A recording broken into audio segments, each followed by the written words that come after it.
हरे कृष्णा कृष्ण कृष्णा हरे हरे हरे राम राम राम हरे हरे हरे कृष्ण कृष्ण कृष्ण हरे हरे हरे राम राम राम हरे हरे हरे कृष्ण कृष्ण कृष्ण हरे हरे हरे राम राम राम हरे हरे हरे कृष्ण कृष्ण कृष्ण हरे हरे हरे राम राम राम हरे हरे हरे कृष्ण कृष्ण कृष्ण हरे हरे हरे राम राम राम हरे हरे हरे कृष्ण कृष्ण कृष्ण हरे हरे ओम हरे नमो राम भगवते वासुदेवाय।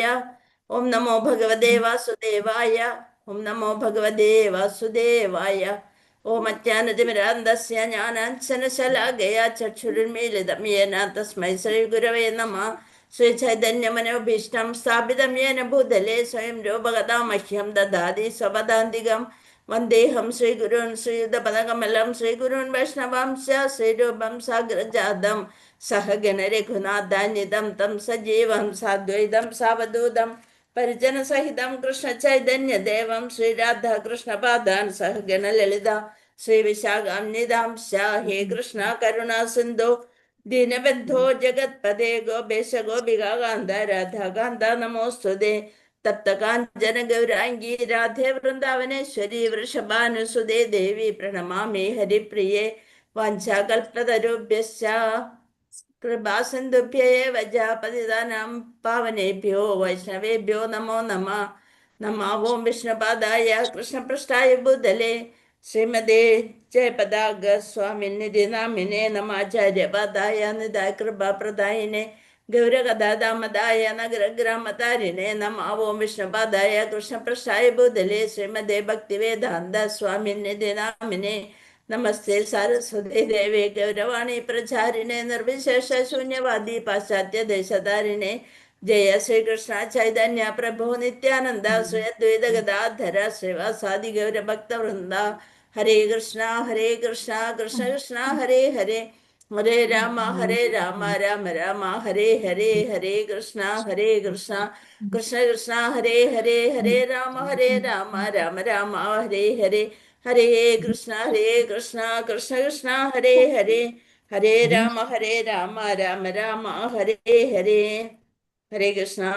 जय जय भागवदा देवा जय जय भागवदा जय जय राधा कृष्ण स्वरूपा जय जय भागवदा देवा जय जय भागवदा निगमकल्पतरोर्गलितं फलं सुखमुखादमृतद्रवसंयुतं पिबद भागवतं रसमालयं मुहुरहो रसिका भुवि भावुका नारायणं नमस्कृत्यं नरं चैव नरोत्तमं देवीं सरस्वतीं व्यासं ततो जयमुदीरयेत् नष्टप्रायेष भद्रेषु नित्यं भगवदसेवया भगवती उत्तमश्लोके भक्तिर्भवति नष्टकी मूकं करोति वाचालं पङ्कुं लङ्घयते गिरिं यत्कृपातमहं वन्दे परमानन्दमाधवं श्रीगुरुं दीनतारिणं मदेकबन्धो मत्सङ्गिन् मद्गुरो मन्महादना मन्मष्टारकमद्भाग्य मदानन्दा नमोऽस्तु ते कृष्णाय वासुदेवाय देवकी नन्दनाय च नन्दगोपकुमाराय गोविन्दाय नमो नमः। कृष्णाय वासुदेवाय हरये परमात्मने प्रणतक्लेशनाशाय गोविन्दाय नमो नमः। पञ्चतत्त्वात्मकं कृष्णं भक्तरूपस्वरूपकं भक्तावतारं भक्त्याख्यं नमामि भक्तशास्त्रिकम् അന്താരാഷ്ട്ര കൃഷ്ണബോധ സമിതി മംഗളൂരു ശ്രീ ശ്രീ രാധാ ഗോവിന്ദ മന്ദിർ. ഇന്നത്തെ ഭാഗവതം ക്ലാസ്സിലേക്ക് എല്ലാവർക്കും സ്വാഗതം. ഗ്രന്ഥരാജ് ശ്രീമദ് ഭാഗവതം കി ജയ്, ശ്രീല പ്രഭുവാദി കി ജയ്, ശ്രീ ഗുരുദേവ് കി ജയ്. നിതായ് ഗൗരപ്രമാനന്ദേ ഹരി ഹരി ബോൽ. എല്ലാവർക്കും സ്വാഗതം. ഹരേ കൃഷ്ണ. ഹരേ കൃഷ്ണ മാതാജി, പ്രണാമം മാതാജി. മാതാജി ഹരേ കൃഷ്ണ. നമ്മള് ശ്ലോകം 41. ഹരേ കൃഷ്ണ. ഓം നമോ ഭഗവതേ വാസുദേവായ. ഓം നമോ ഭഗവതേ വാസുദേവായ. ഓം നമോ ഭഗവതേ വാസുദേവായ. വാചം ജുഹാവ മനസി തത്പ്രാണ ഇതരേ ചതം മൃത്യാവപാനം സോത്സർഗം തം പഞ്ചത്തെ ഹൃജോഹവീത് വിവർത്തനം ഭാവാർത്ഥം. ജയശ്രീല പ്രഭുപാദ്. പിന്നീട് അദ്ദേഹം ഇന്ദ്രിയങ്ങളെല്ലാം മനസ്സിലും മനസ്സിനെ പ്രാണനിലും പ്രാണനെ ശ്വാസത്തിലും തന്റെ സമ്പൂർണ്ണ അസ്തിത്വത്തെ പഞ്ചഭൂതാത്മകമായ ശരീരത്തിലും ശരീരത്തെ മൃത്യുവിലും സംയോജിപ്പിച്ചു. ഇവിടെ അദ്ദേഹം എന്ന് പറയുന്ന ആരാണ്? യുധിഷ്ഠിര മഹാരാജാവ് തന്റെ ശരീരം ത്യജിച്ചു. അനന്തരം പരിശുദ്ധാത്മാവെന്ന നിലയിൽ അദ്ദേഹം ഭൗതിക ജീവിത സങ്കല്പത്തിൽ നിന്നും സ്വതന്ത്രനായി. ഭാവാർത്ഥം. മഹാരാജാവ് യുധിഷ്ഠിരൻ ഭ്രാതാവായ അർജുനനെ പോലെ തനിക്കുള്ളിലേക്ക് ശ്രദ്ധ കേന്ദ്രീകരിക്കുവാൻ ആരംഭിക്കുകയും ക്രമേണ എല്ലാവിധ ഭൗതിക ബന്ധനങ്ങളിൽ നിന്നും സ്വതന്ത്രനായിത്തീരുകയും ചെയ്തു. ആദ്യം അദ്ദേഹം എല്ലാ ഇന്ദ്രിയ പ്രവർത്തനങ്ങളെയും ഏകത്ര കേന്ദ്രീകരിക്കുകയും മനസ്സിലേക്ക് അവയെ സംയോജിപ്പിക്കുകയും ചെയ്തു. അന്യഥാ അദ്ദേഹം സ്വമനസ്സിനെ ഭഗവാന്റെ അതീന്ദ്രിയ സേവനത്തിലേക്ക് തിരിച്ചു. എന്താ പറയുന്ന? മഹാരാജാവ് യുധിഷ്ഠിരൻ ഭ്രാതാവായ അർജുനനെ പോലെ തനിക്കുള്ളിലേക്ക് ശ്രദ്ധ കേന്ദ്രീകരിക്കുവാൻ ആരംഭിച്ചു. ക്രമേണ എല്ലാവിധ ഭൗതിക ബന്ധനങ്ങളിൽ നിന്ന് സ്വതന്ത്രനായി തീരുകയും ചെയ്തു. ആദ്യം അദ്ദേഹം എല്ലാ ഇന്ദ്രിയ പ്രവർത്തനങ്ങളെയും ഏകത്ര കേന്ദ്രീകരിക്കുകയും മനസ്സിലേക്ക് അവയെ സംയോജിപ്പിക്കുകയും ചെയ്തു. അന്യഥാ അദ്ദേഹം സ്വമനസ്സിനെ ഭഗവാന്റെ അതീന്ദ്രിയ സേവനത്തിലേക്ക് തിരിച്ചു. അതീന്ദ്രിയ സേവനത്തിലേക്ക് ഭഗവാന്റെ സേവനത്തിലേക്ക് തിരിച്ചു.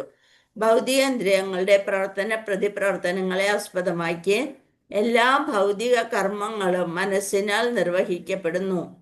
യുധിഷ്ഠിര മഹാരാജാവ് ആവട്ടെ ഭഗവത് ധാമത്തിലേക്ക് മടങ്ങാൻ ഒരുങ്ങുകയാണ്.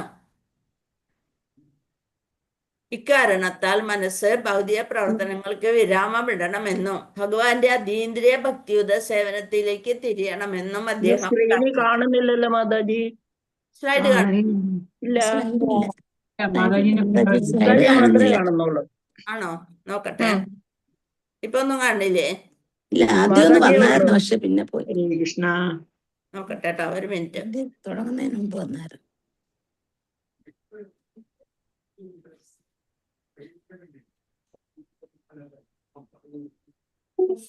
വാസുദേവായ ഹരയേ പരമാത്മനെ പ്രണതക്ലേശനാശായ ഗോവിന്ദായ നമോ നമഃ.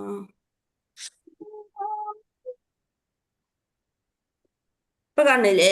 വരുന്നുണ്ട്. വരുന്നു. ആ, മുമ്പ് ഇതുപോലെ വന്നായിരുന്നു, പോയതായിരുന്നു. വന്ന് മാതാജി നേരത്തെ വന്നിട്ട് പോയതാ. അത് ഞാനൊന്ന് മിനിമൈസ് ചെയ്തപ്പോ അത് താഴേക്ക് പോയതാ. ഭാവാർത്ഥ. മഹാരാജാവ് യുധിഷ്ഠിരൻ ഭ്രാതാവായ അർജുനനെ പോലെ തനിക്കുള്ളിലേക്ക് ശ്രദ്ധ കേന്ദ്രീകരിക്കുവാൻ ആരംഭിക്കുകയും ക്രമേണ എല്ലാവിധ ഭൗതിക ബന്ധനങ്ങളിൽ നിന്നും സ്വതന്ത്രനായി തീരുകയും ചെയ്തു. അദ്ദേഹം ആദ്യം എല്ലാ ഇന്ദ്രിയ പ്രവർത്തനങ്ങളെയും ഏകത്ര കേന്ദ്രീകരിക്കുകയും മനസ്സിലേക്ക് അവയെ സംയോജിപ്പിക്കുകയും ചെയ്തു. അന്യഥാ അദ്ദേഹം സ്വമനസ്സിനെ ഭഗവാന്റെ അതീന്ദ്രിയ സേവനത്തിലേക്ക് തിരിച്ചു. ഇന്ദ്രിയങ്ങളെയൊക്കെ ഏകോപിപ്പിച്ച് അദ്ദേഹം സ്വന്തം മനസ്സിനെ ഭഗവാന്റെ സേവനത്തിലേക്ക് തിരിച്ചു. ഭൗതിക ഇന്ദ്രിയങ്ങളുടെ പ്രവർത്തന പ്രതിപ്രവർത്തനങ്ങളെ ആസ്പദമാക്കി എല്ലാ ഭൗതിക കർമ്മങ്ങളും മനസ്സിനാൽ നിർവഹിക്കപ്പെടുന്നു. നമ്മുടെ മനസ്സിലാണ് ആദ്യം എല്ലാ പ്രവർത്തനങ്ങളും നടന്നുകൊണ്ടേയിരിക്കും. അത് കഴിഞ്ഞിട്ടാണ് നമ്മൾ മനസ്സിൽ ആഗ്രഹിക്കുന്നത് പോലെ നമ്മുടെ ഇന്ദ്രിയങ്ങളും കർമ്മേന്ദ്രിയങ്ങളും എല്ലാം ആ വഴിക്ക് തിരിഞ്ഞാണ് ഭൗതിക കർമ്മങ്ങൾ ചെയ്യുന്നത്. അപ്പൊ യുധിഷ്ഠിര മഹാരാജാവാകട്ടെ ഭഗവത് ധാമത്തിലേക്ക് മടങ്ങാൻ ഒരുങ്ങുകയാണ്. അദ്ദേഹം തൻ്റെ എല്ലാ ഭൗതിക കർമ്മങ്ങളും മനസ്സിലാക്കി അതിനെ എല്ലാം ഒതുക്കി ഇന്ദ്രിയങ്ങളെ എല്ലാം അടക്കി ഭഗവാൻ ഭഗവത് ധാമത്തിലേക്ക് മടങ്ങാൻ ഒരുങ്ങുകയാണ്. ഇക്കാരണത്താൽ മനസ്സ് ഭൗതിക പ്രവർത്തനങ്ങൾക്ക് വിരാമമിടണമെന്നും ഭഗവാന്റെ അതീന്ദ്രിയ ഭക്തിയുത സേവനത്തിലേക്ക് തിരിയണമെന്നും അദ്ദേഹം പ്രാർത്ഥിച്ചു. ഭഗവാനോട് ആദ്യം തന്നെ പ്രാർത്ഥിച്ചു, എന്നെ സഹായിക്കണേ, എൻ്റെ മനസ്സിനെ അങ്ങയുടെ ധാമത്തിലേക്ക് തിരിച്ചു പോകാനുള്ള ആ ലക്ഷ്യത്തിലേക്ക് തിരിക്കണമേ എന്ന് അദ്ദേഹം പ്രാർത്ഥിച്ചു. യഥാർത്ഥത്തിൽ മനസ്സിന്റെ പ്രവർത്തനങ്ങൾ ശാശ്വത ആത്മാവിന്റെ പ്രതിഫലനമാകയാൽ അവയ്ക്ക് വിരാമമിടാൻ സാധ്യമല്ല. എന്നാൽ പ്രവൃത്തികളുടെ ഗുണത്തെ ഭൗതികതയിൽ നിന്നോ, അപ്പോൾ എല്ലാ കർമ്മങ്ങളും നിർത്തിവെക്കാൻ പറ്റില്ല. അപ്പൊ എന്ത് ചെയ്യണം? പ്രവൃത്തികളുടെ ഗുണത്തെ ഭൗതികതയിൽ നിന്നും ഭഗവാന്റെ അതീന്ദ്രിയ ഭക്തിയുത സേവനമായി പ്രവർത്തിക്കാൻ കഴിയും. നമ്മൾ കേൾക്കല് അതേപോലെ ചെയ്യല് അതൊന്നും നിർത്തിവെക്കാൻ നമുക്ക് പറ്റില്ല. അതൊക്കെ എന്താക്കി എങ്ങോട്ട് ഡൈവേർട്ട് ചെയ്യാൻ സാധിക്കും? ഭഗവാന്റെ അതീന്ദ്രിയ പ്രവർത്തനത്തിലേക്ക് അല്ലെങ്കിൽ ഭക്തിയുത സേവനത്തിലേക്ക് തിരിക്കാൻ സാധിക്കും നമുക്ക്. ഒരുവൻ ജീവശ്വാസത്തിന്റെ കളങ്കങ്ങൾ നീക്കി ജനിമൃതികളുടെ ആവർത്തനമാകുന്ന മാലിന്യത്തിൽ നിന്നും മനസ്സിനെ സ്വതന്ത്രമാക്കുകയും പരിശുദ്ധമായ ആത്മീയ ജീവിതത്തെ സ്ഥാപിക്കുകയും ചെയ്യുമ്പോൾ മനസ്സിന്റെ ഭൗതിക നിരത്തിന് മാറ്റം സംഭവിക്കും.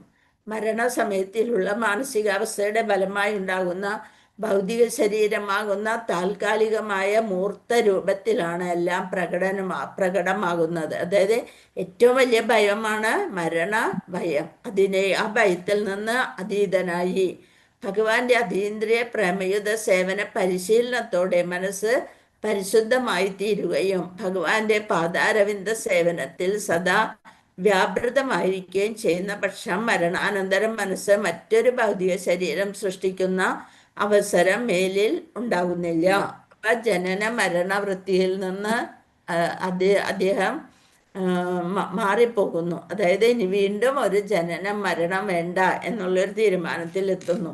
അതാണ് ഇവിടെ പറയുന്നത്. മനസ്സ് പരിശുദ്ധമായി തീരുകയും ഭഗവാന്റെ പാദാരവിന്ദ സേവനത്തിൽ സദാ വ്യാപൃതമായിരിക്കുകയും ചെയ്യുന്ന പക്ഷം മരണാനന്തരം മനസ്സ് മറ്റൊരു ഭൗതിക ശരീരം സൃഷ്ടിക്കുന്ന അവസരം മേലിൽ ഉണ്ടാവില്ല. അതീന്ദ്രിയ ശരീരത്താൽ ഭഗവാന്റെ ധാമത്തിലേക്ക് പോയി അവിടെ ഭഗവത് സേവയിൽ ഏർപ്പെടും. ഭൗതിക മാലിന്യങ്ങളിൽ നാമഗ്നമാകുന്നതിൽ നിന്ന് മനസ്സ് സ്വതന്ത്രമായി തീരുകയും പരിശുദ്ധാത്മാവിനെ സ്വഗേഹമായ ഭഗവത് ധാമത്തിലേക്ക് മടങ്ങിച്ചെല്ലാൻ സാധിക്കുകയും ചെയ്യുന്നു. അതേസമയം നമ്മൾക്കൊക്കെ ആണെങ്കിലോ എപ്പോഴും ആഗ്രഹങ്ങൾ തന്നെയായിരിക്കും. ഇന്നത് നടത്തി കിട്ടണം, അങ്ങനെ ആയിരിക്കണം, ഒരു വീട് വേണം, വീട് മുകൾ നിലയിൽ എൻ്റെ മുറി വേണം, അവിടേക്ക് കയറിപ്പോകാനായിട്ടുള്ള കയ്യും കാലും ഉണ്ടാവൂല, എന്നാലും വേണ്ടിയില്ല. ആദ്യം അതെന്താ നമ്മള് വിചാരിക്കും? എന്നാലും ആഗ്രഹം തീരത്തില്ല. എന്നാലും ആഗ്രഹം തീരും. ആഗ്രഹങ്ങളൊക്കെ കുറഞ്ഞു മാതാജി. ഹരേ കൃഷ്ണ. ഇതൊക്കെ വായിക്കല് തുടങ്ങിയപ്പോള് നമ്മുടെ ആഗ്രഹങ്ങളൊക്കെ എവിടെയെങ്കിലും ഏതെങ്കിലും ഒരു മൂലയില് സ്വസ്ഥതയോടുകൂടി കിടന്ന് ഈ ജീവിതം ഒന്ന് അവസാനിപ്പിച്ച് അടുത്തൊരു ജന്മം വേണ്ട കൃഷ്ണ എന്ന് പ്രാർത്ഥിക്കേണ്ട സമയമായി തുടങ്ങിയ നമുക്കൊക്കെ അങ്ങനെ ആയിരിക്കണം. മറ്റേത് എന്താ പറയണ, എല്ലാം നമ്മൾക്ക് വേണം, ഇനി വരണ പെണ്ണ് അതൊന്നും കയറി പിടിക്കരുത് എന്നുള്ളൊരു മട്ടിയില് എല്ലാം നമ്മൾക്ക് വേണം എന്നുള്ള ആഗ്രഹത്തിലായിരിക്കും. ശ്ലോകം 42. ത്രിത്വേ ഹുത്വാച പഞ്ചത്വം തച്ചൈകത്തെ ജുഹോത്മുനി സർവമാത്മ്യന്യ ജുഹവീദ് ബ്രഹ്മണ്യാത്മാനം അവ്യയേ. ത്രിത്വേ ഗുണങ്ങളിലേക്ക് ഹുത്വ സമർപ്പിച്ച ശേഷം പഞ്ചത്വം പഞ്ചഭൂതങ്ങൾ തത്ത് ഏകത്വേ ഏകമായ വിദ്യയിൽ അജുഹോദ് മുനി ധ്യാനനിരതനായ സർവം ആത്മനി അജുഹവിത്ത് ബ്രഹ്മണി ആത്മാനം അവ്യയേ. ഈ പ്രായത്തിലൊക്കെ നമ്മൾക്ക് സംസ്കൃതം വായിച്ച് പഠിക്കാനുള്ള അവസരം കിട്ടാന്ന് വെച്ചാല് അത് തന്നെ അതൊരു ഏറ്റവും ഭാഗ്യ വലിയ മാതാജി. ഭാഗ്യം, ഭയങ്കര ഏറ്റവും വലിയ ഭാഗ്യമാണ് മാതാജി. ഭാഗ്യമാണ്. അപ്പൊ അത്രയൊക്കെ ഭാഗ്യമൊക്കെ നമുക്ക് കിട്ടുന്നുണ്ടല്ലോ. കാരണം അപ്പൊ അടുത്ത ഒരു ജന്മം തന്നാലും വേണ്ടിയില്ല, തന്നില്ലേലും വേണ്ടിയില്ല, ഇത്രയും ഭാഗ്യമൊക്കെ നമുക്ക് വരുന്നുണ്ട് അല്ലേ. അപ്പൊ കുറേയൊക്കെ മനസ്സിനെ അടക്കി നിർത്താനും കുറേയൊക്കെ ദുഃഖങ്ങളെയൊക്കെ മാറ്റി നിർത്താനും അതിനൊക്കെ ശരിയാ ഉള്ളൊരു മാതാജി. ശക്തി നമുക്ക് ലഭിക്കുന്നുണ്ട്. കുറേ ആഗ്രഹങ്ങളൊക്കെ നമ്മൾ വേണ്ടാന്ന് വെക്കുന്നുണ്ട്. അത്യാഗ്രഹങ്ങളൊക്കെ, ആഗ്രഹം എപ്പോഴും ഉണ്ട്, അത്യാഗ്രഹങ്ങളൊക്കെ കുറേയൊക്കെ മാറ്റി വെച്ച് തുടങ്ങി. വിവർത്തനം ഭാവാർത്ഥം ശ്രീല പ്രഭുപാദ്. അപ്രകാരം പഞ്ചഭൂതങ്ങളാൽ നിർമ്മിതമായ സ്ഥൂല ശരീരത്തെ ഭൗതിക പ്രകൃതിയുടെ ത്രിഗുണങ്ങളിൽ ലയിപ്പിച്ച ശേഷം അദ്ദേഹം ത്രിഗുണങ്ങളെ ഏകമായ അവിദ്യയിലും ആ അവിദ്യയെ ഏത് പരിതസ്ഥിതിയിലും വിനാശമില്ലാത്ത ബ്രഹ്മത്തിൽ അഥവാ ആത്മാവിലും ലയിപ്പിച്ചു. എല്ലാ വിദ്യയായാലും എന്തായാലും ബ്രഹ്മത്തില് അല്ലെങ്കിൽ ആത്മാവിലേക്ക് ലയിപ്പിച്ചു. ഭാവാർത്ഥം ശിലപ്രഭുവാദ്. ജയ് ശിലപ്രഭുവാദ്. ഭൗതിക ലോകത്തിൽ ആവിഷ്കൃതമായതെല്ലാം മഹത്തത്വ അവ്യക്തത്തിന്റെ ഉൽപ്പന്നങ്ങളാകുന്നു. മഹത്തത്വത്തിന്റെ ഉൽപ്പന്നങ്ങളാണ് ഭൗതിക ലോകത്തിൽ ആവിഷ്കൃതമായതെല്ലാം. നമ്മുടെ ഭൗതിക ദൃഷ്ടിക്ക് ഗോചരമായ എല്ലാ കാര്യങ്ങളും, അത്രയധികം കാര്യങ്ങളൊന്നും നമ്മുടെ ഭൗതിക സൃഷ്ടിക്ക് ഗോചരമല്ല. ഗോചരം എന്നൊക്കെ ഉള്ളത് ഒരു സംസ്കൃത വാക്കാണ്. അതേപോലെ ദൃഷ്ടി, അതൊക്കെ സംസ്കൃതമാണ്. നമ്മുടെ ഭൗതിക ദൃഷ്ടിക്ക് ഗോചരമായ എല്ലാ കാര്യങ്ങളും അത്തരം വൈവിധ്യമാർന്ന ഭൗതിക ഉൽപ്പന്നങ്ങളുടെ കൂട്ടിക്കിഴിക്കലുകളല്ലാതെ മറ്റൊന്നുമില്ല. എന്നാൽ ജീവസത്ത അത്തരം ഭൗതിക ഉൽപ്പന്നങ്ങളിൽ നിന്നും വ്യത്യസ്തനാണ്. ജീവസത്ത എല്ലാ ഭൗതിക ഉൽപ്പന്നങ്ങളിൽ നിന്നും വ്യത്യസ്തനാണ്. ഭഗവാന്റെ നിത്യസേവകൻ എന്ന തൻ്റെ ശാശ്വത സ്വരൂപത്തെക്കുറിച്ചുള്ള ജീവസത്തയുടെ വിസ്മൃതിയും ഭൗതിക പ്രകൃതിയെ അടക്കി ഭരിക്കുന്നവനാണ് താനെന്ന മിഥ്യാധാരണയുമാണ് മനസ്സ് ഭൗതികമായി ബാധിക്കപ്പെടുന്നതിനുള്ള രണ്ട് മുഖ്യ കാരണങ്ങൾ. അപ്പം എന്തൊക്കെയാണ് മനസ്സ് ഭൗതികമായി ബാധിക്കപ്പെടുന്നതിനുള്ള രണ്ട് പ്രധാനപ്പെട്ട കാരണങ്ങൾ? ഒന്ന്, ഭൗതിക ഉൽപ്പന്നങ്ങൾ ഭഗവാന്റെ നിത്യസേവകൻ എന്ന തൻ്റെ ശാശ്വത സ്വരൂപത്തെക്കുറിച്ചുള്ള ജീവസത്തയുടെ വിസ്മൃതി. ഭഗവാന്റെ ശാശ്വത സേവകനാണ് ഞാൻ, ഭഗവാന്റെ ഒരു ഭാഗമായിരുന്നു, ഭഗവാന്റെ ശാശ്വത സേവകനാണ്. അവിടെ നിന്ന് തനിക്ക് കുറച്ച് സ്വാതന്ത്ര്യം വേണം എന്നുള്ളൊരു ചിന്ത വന്നപ്പോൾ ഭഗവാൻ തന്നെ ഭൗതിക പ്രകൃതിയെ നമ്മൾക്ക് വേണ്ടി ഉണ്ടാക്കി തന്നു. അപ്പം അവിടെ വന്നപ്പോൾ ഇതെല്ലാം എൻ്റെ എന്നുള്ളൊരു ഒരു എന്താ അവകാശവാദം ജീവസത്ത കാണിച്ചു. ഇതെല്ലാം എൻ്റെയാണ്, ഞാനാണ് ഇതിൻ്റെയൊക്കെ ആസ്വാദകൻ എന്ന് പറഞ്ഞ് ഭഗവാനെ മറന്നു. അപ്പം അതാണ് പറയുന്നത് ജീവസത്തയുടെ വിസ്മൃതി. ഇനി രണ്ടാമത്തെ, ഭൗതിക പ്രകൃതിയെ അടക്കി ഭരിക്കുന്നവനാണ് ഞാനെന്ന മിഥ്യാധാരണ. ഈ ഭൗതിക പ്രകൃതിയെ അടക്കി ഭരിക്കാൻ എൻ്റേത് എന്നുള്ള രണ്ട് കാര്യങ്ങൾ.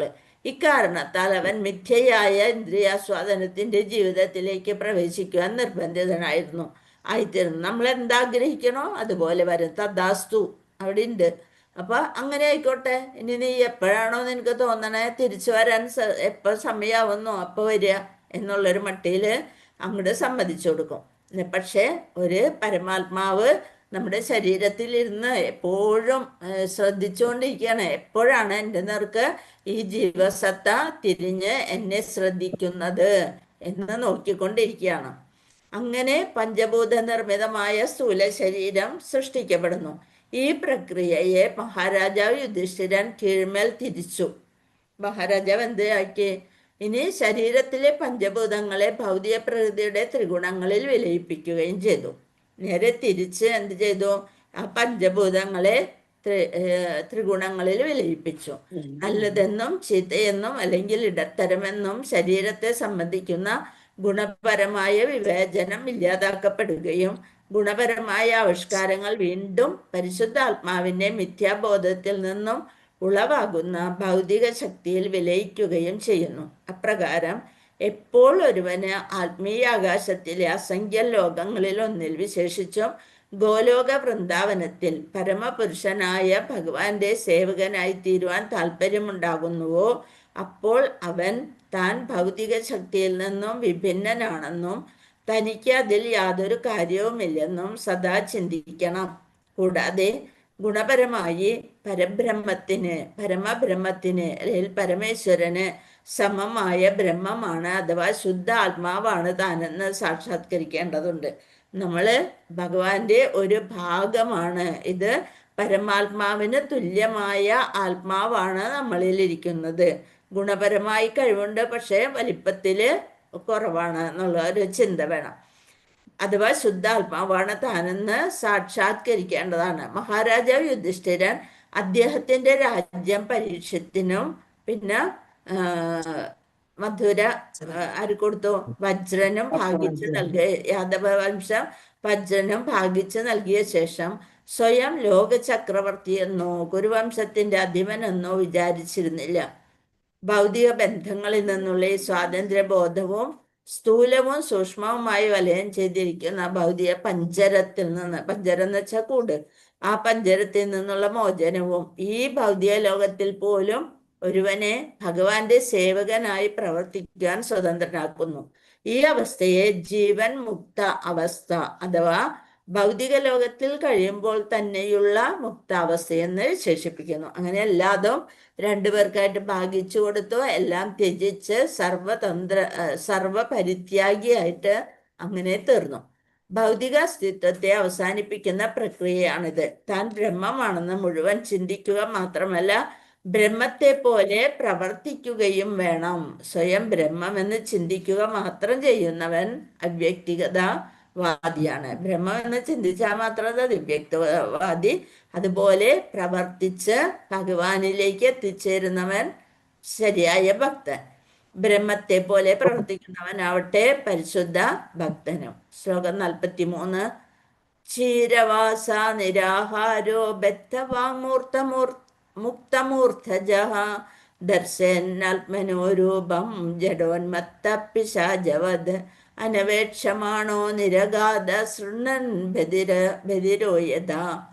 ക്ഷീരവാസ ജീർണവസ്ത്രം സ്വീകരിച്ച് ജീർണവസ്ത്രം സ്വീകരിച്ചു. നിരാഹാര പരരൂപത്തിലുള്ള എല്ലാ ഭക്ഷണ പദാർത്ഥങ്ങളും ഉപേക്ഷിച്ചു. രൂപത്തിലുള്ള എല്ലാ ഭക്ഷണ പദാർത്ഥങ്ങളും ഉപേക്ഷിച്ചു. ബദ്ധ വാക്ക് സംസാരം നിർത്തി. മുക്തമൂർധജ മുടിക്കൽ കഴിച്ചു. ദർശയൻ പ്രകടമാക്കാൻ ആരംഭിച്ചു. ആത്മനഃ രൂപം ശാരീരിക ലക്ഷണങ്ങൾ. ജഡ ഉന്മത്ത പിശാചവത്ത് പോലെ അനവേക്ഷമാണഃ കാത്തുനിൽക്കാതെ നിരഗാത് അസൃണ്ണൻ ബദിരഹ യഥാ എന്ന പോലെ. വിവർത്തനം ഭാവാർത്ഥം ശിലപ്രഭുവാദ് ജയ് ശിലപ്രഭുവാദ്. ഇനി എന്തൊക്കെയാണ് ഇവിടെ നടന്നതെന്ന് നോക്കാം. അനന്തരം മഹാരാജാവ് യുധിഷ്ഠിരൻ സ്വയം ജീർണ വസ്ത്രം ധരിക്കുകയും ഖരരൂപത്തിലുള്ള എല്ലാ ഭക്ഷണ പദാർത്ഥങ്ങളും ഉപേക്ഷിക്കുകയും സ്വമേധയാ മൗനിയാകുകയും മുടി കെട്ടാതെ അഴിച്ചിടുകയും ചെയ്തു. ഇവയെല്ലാം അദ്ദേഹത്തെ ഒരു അനാഥനെ പോലെയോ അല്ലെങ്കിൽ യാതൊരു ജോലിയും ഇല്ലാത്ത ഭ്രാന്തനെ പോലെയോ കാണപ്പെടാനിടയാക്കി. അദ്ദേഹത്തിൻ്റെ രാജകീയ വേഷപ്രൗഢികളൊക്കെ മാറ്റിവെച്ച് സ്വയം അദ്ദേഹം ഒരു ജീർണ വസ്ത്രം ധരിച്ച് ഖരരൂപത്തിലുള്ള എല്ലാ ഭക്ഷണ പദാർത്ഥങ്ങളും ഉപേക്ഷിച്ച് വെറും പാനീയം മാത്രം സേവിച്ച് സ്വമേധയാ മൗനിയാവുകയും എന്താണ് തവളയൊക്കെ പോലെ കിടന്ന് കറവറ പറയാതെ സ്വമേധയാ മൗനിയായി മുടി കെട്ടാതെ അഴിച്ചിട്ടു. അദ്ദേഹം ഒരു അനാഥനെ പോലെ അല്ലെങ്കിൽ ജോലിയില്ലാത്ത ഭ്രാന്തനെ പോലെ കാണപ്പെടാനിടയാക്കി. അദ്ദേഹം ഒന്നിനും തൻ്റെ സഹോദരങ്ങളെ ആശ്രയിച്ചില്ല. മാത്രമല്ല ഒരു ബധിരനെ പോലെ ഒന്നും ശ്രവിച്ചതില്ല. പലരും പലതുമൊക്കെ ചോദിച്ചു, എന്താ രാജാവിന് എന്താ പറ്റിയത്, എന്താണ് ഇങ്ങനെയൊക്കെ അലങ്കാരങ്ങളൊക്കെ ഇടണില്ലേ, എല്ലാ വേലക്കാരും എല്ലാവരും കൂട്ടം കൂടി ഓരോന്ന് ചോദിച്ചു. പക്ഷേ യുധിഷ്ഠിര മഹാരാജാവ് ഇതൊന്നും കേൾക്കുന്നില്ല.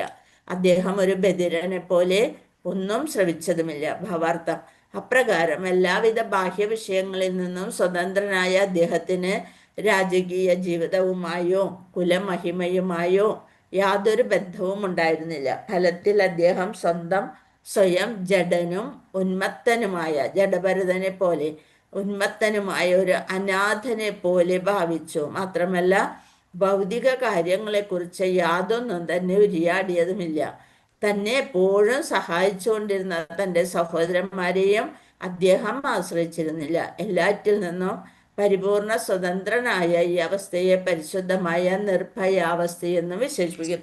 എന്ത് വന്നാലും യാതൊന്നുമില്ല എന്ന ഒരവസ്ഥയിലേക്ക്, ആരും സഹായമില്ലെങ്കിലും ആരുണ്ട്, ആ മനസ്സ് ഫുള്ള് ഭഗവാനിൽ അർപ്പിച്ചു.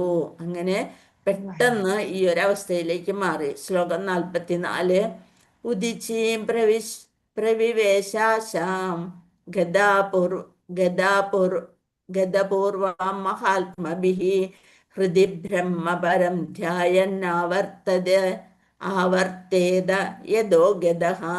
ഉദിച്ചീം ഉത്തരദിക്കിൽ പ്രവിവേശാശാം അവിടെ പ്രവേശിക്കാൻ ആഗ്രഹിച്ചവർ ഗദപൂർവം അദ്ദേഹത്തിന്റെ പൂർവികർ സ്വീകരിച്ച പാത. ഏത് പൂർവികനാണ് അതുപോലെ പോയത്? വിദുരര് അല്ലെ. വിദുരര് അതുപോലെ കൊട്ടാരമൊക്കെ ഉപേക്ഷിച്ച് എല്ലാം ഉപേക്ഷിച്ച് പോയി. അതുപോലെ മഹാ ആത്മഭി ഹൃദി ബ്രഹ്മ പരം ധ്യായൻ ചിന്തിച്ച് ന ആവർത്തേത യദഃ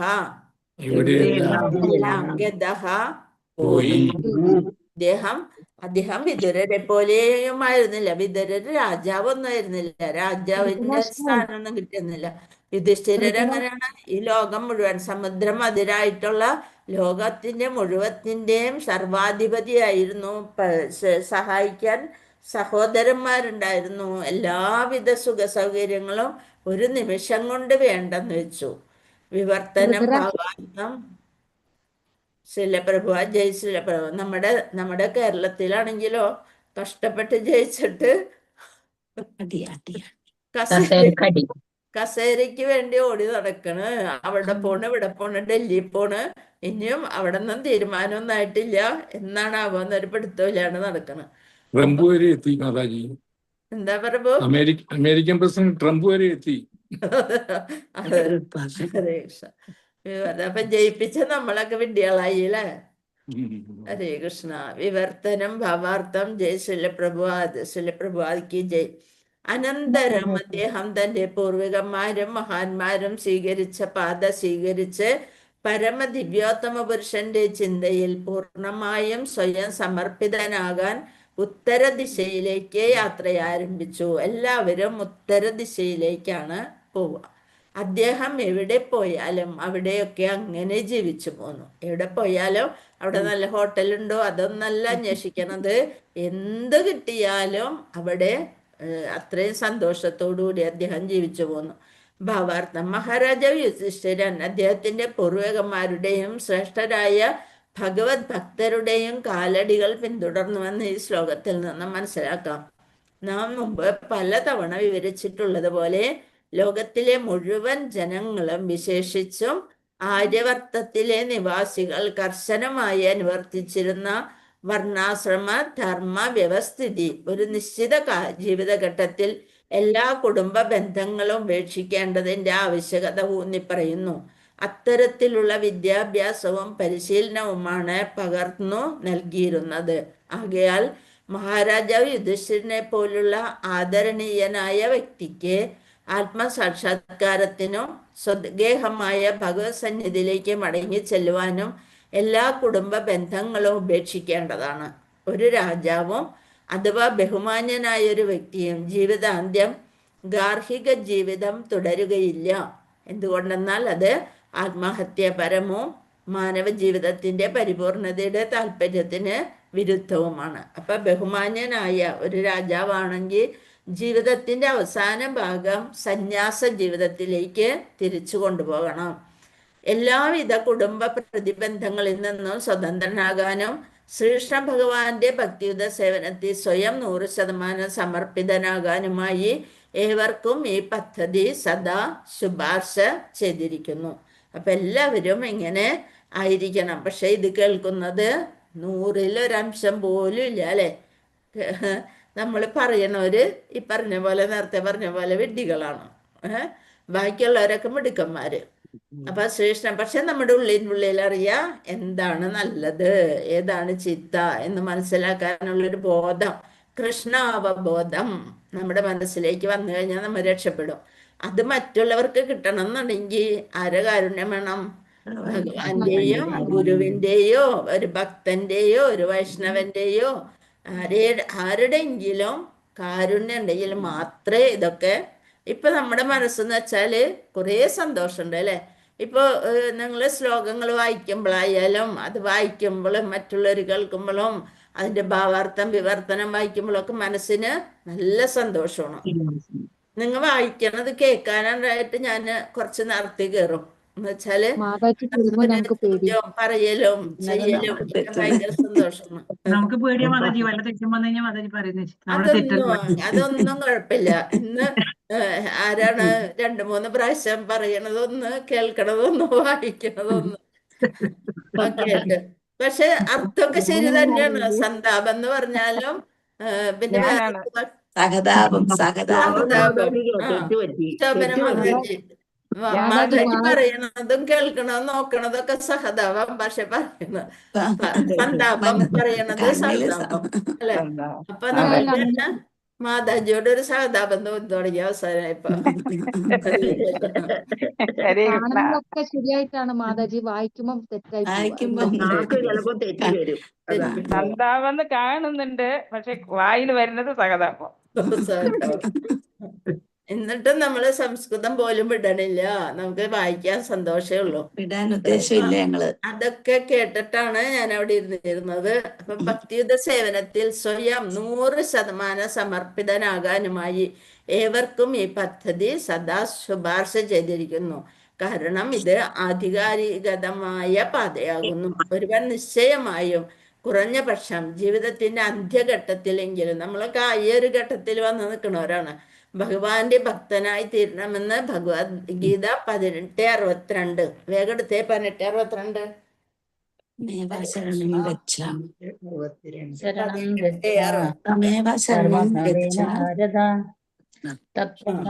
പരം ശാന്തിം സ്ഥാനം പ്രാപ്യതി ശാശ്വതം. 18. തമേവ ശരണം ശരണം ഗച്ഛ സർവഭാവേന ഭാരത തൽപ്രസാദാത്തരണം ശാന്തി തമേവ ശരണം ഗച്ഛ സർവഭാവേന ഭാരത തത്പ്രസാദാത് പരാം ശാന്തി സ്ഥാനം പ്രാപ്യതി ശാശ്വതം. തമേവ ശരണം ഗച്ഛ സർവഭാവേന ഭാരത തത്പ്രസാദാത് പരം ശാന്തിം സ്ഥാനം പ്രാപ്സ്യസി ശാശ്വതം. ഹേ ഭാരത, ആ പരമപുരുഷനെ ആത്മാർപ്പണം ചെയ്യൂ. ആ പരമപുരുഷന് ആത്മാർപ്പണം ചെയ്യൂ.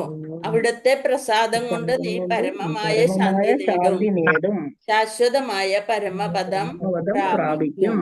അതാണ് പറയുന്നത്. സർവഭൂത ഹൃദയസ്ഥനായ പരമദിവ്യോത്തമ പുരുഷനെ നമ്മൾ സ്വയം സമർപ്പിക്കണം. അത് ഭൗതിക ജീവിതത്തിലെ സകല ക്ലേശങ്ങളിൽ നിന്നും ജീവാത്മാവിനെ മോചിപ്പിക്കും. അതാണ് പറയണത്. എന്താണ്? തമേവ ശരണം ഗച്ഛ സർവഭാവേന ഭാരത തത്പ്രസാദാത് പരാം ശാന്തി. ആ ഭഗവാന്റെ പ്രസാദമായിട്ട് നമുക്ക് ശാന്തി ലഭിക്കും.